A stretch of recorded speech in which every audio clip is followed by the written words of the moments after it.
ஜெபமாலை ஜெபிப்பது இறையருளை பெற்று வாழ வழிவகுக்கும். அக்டோபர் 7ஆம் தேதி திங்கட்கிழமை, பொதுக்காலம் 27ஆம் வாரம். புனித ஜெபமாலை அன்னை நினைவு. மறையுரை சிந்தனை.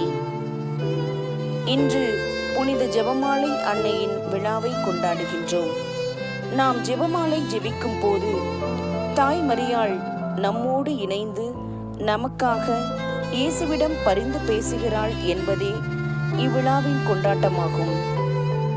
ஜெபமாலை வழியாக கடவுளுக்கும் அன்னைக்கும் சாட்சிய வாழ்வு வாழக்கூடிய இறைமக்கள் அதிகமாக உள்ளனர்.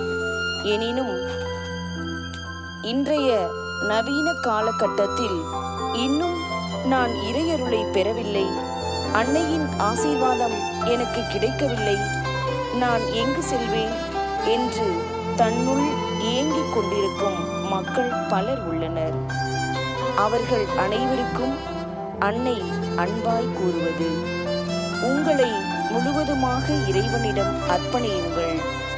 ஏனென்றால் தன்னையே முழுமையாக இறைவனிடம் கையளித்து இறையருளை பெற்றவர்தான் நம் அன்னை.